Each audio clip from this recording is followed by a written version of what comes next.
We continue our reading of God's Dream for You, The Chosen, a morning devotional by author Dwight K. Nelson. Today's reading, October 11, Repairers of the Breach, Part 1. Is not this the kind of fasting I have chosen? To loose the chains of injustice and untie the cords of the yoke, to set the oppressed free and break every yoke? Is it not to share your food with the hungry and to provide the poor wanderer with shelter, when you see the naked to clothe him, and not to turn away from your own flesh and blood? Isaiah 58, 6 and 7. It's a bit startling to realize that Isaiah 58 was written to a people not unlike you and me. They were big on the seventh-day Sabbath.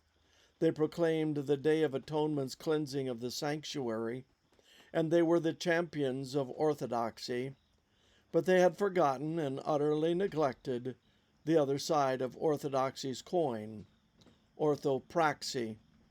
Orthodoxy, Greek orthos, right, and doxa, opinion, right thinking or right believing. Orthopraxy, Greek orthos, right, praxis, acts, right practicing, or right behavior. God doesn't fault them for their right beliefs, but He has a heart full to say to them about their lack of right behavior, particularly, as today's text carefully notes, when it comes to their treatment of the poor and suffering. So, how is the orthopraxy balance with the chosen today? Does God still have issues with people who champion the truth but nothing more?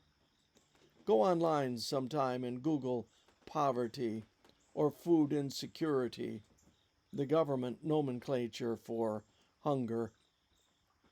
Can you believe the numbers?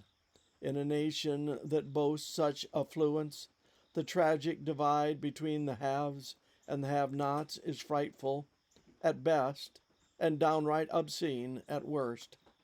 But do the chosen care? Don't ask. Does God care? Isaiah 58 is his passionate rejoinder. In fact, the very categories of human need outlined in today's text were co-opted by Jesus in his last story on earth. Food, shelter, clothing, the bare essentials for survival, and what 1 in 8 Americans struggles to hang on to, or checklisted in both Isaiah 58 and Jesus' sheep and goats parable. What's the big deal? Thinking back to the parable a few days ago, and the startling fact that the final judgment will be based on our own response, or lack of it, to the poor and suffering, it becomes evident nothing cuts more quickly or deeply to the core of human selfishness or unselfishness than what we do for those in need. Is there a more visible barometer of my heart than my response to the needs of the poor around me? No wonder Jesus told the rich young ruler to sell everything he had and give it to the poor.